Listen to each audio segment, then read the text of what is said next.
This Sunday, I found myself cooking for just about 40 people for our home church fellowship meal.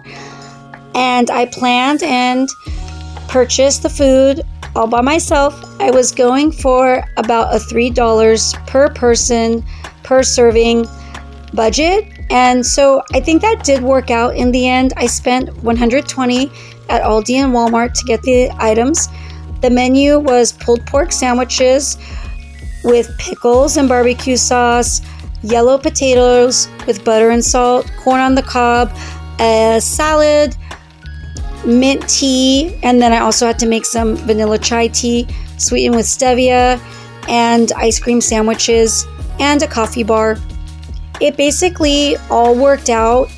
It's a little tricky to exactly determine the food budget because, I had some things on hand already, like all the stuff for the coffee, and I had this spring mix already in my fridge that I just used, and I added romaine to it that I had purchased.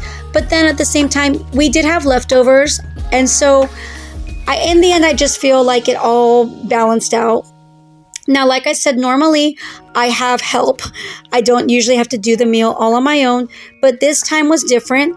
Several families had come out of town for our friend who had lost their father, and we were gathered together for the funeral.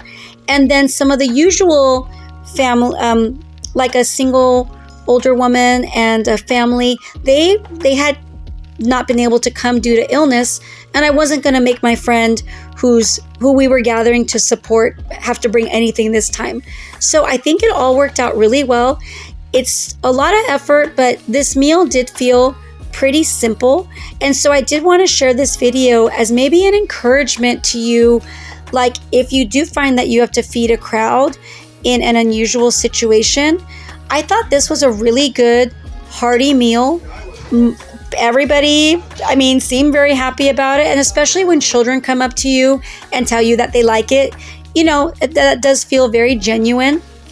And it feels very home cooked. And also, they were all, the families who were visiting had to hit the road for about a 4 to 5 hour road trip afterward. So I just felt like this was a meal that would leave them feeling very satisfied.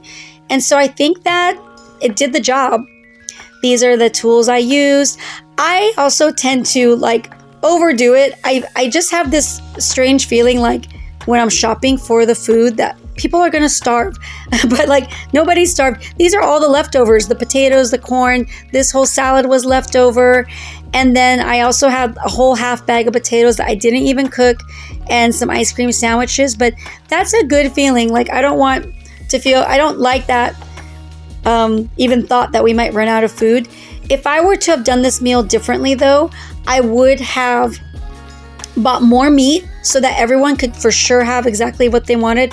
And I actually had forgotten that some of the guests there do tend to eat more meat-based. So it would have been smart of me to really just make sure there was plenty of meat.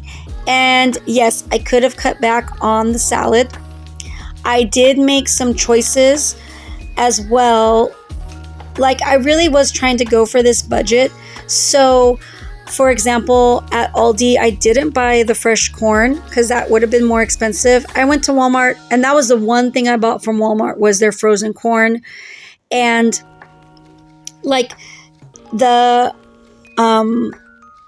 drinks as well, I just decided to not go for something like pre-made lemonade or anything like that. I bought the tea and just made it myself. So it worked out really well. The children really liked that. Here's a picture of most of our group before they left. And these are the children at play at the park. I have come to really deeply appreciate the times of eating and talking together after a church meeting. I still very much love the singing and the messages that are part of the more formal service, but as time goes on, I feel like that sharing and interaction after is just as important. And I do feel thankful that by hosting and cooking that I'm able to contribute to an important part of the gathering and the building up of the body of Christ. We're a small group in Southern California, and I hope this video is an encouragement to you if you find yourself cooking for a big crowd.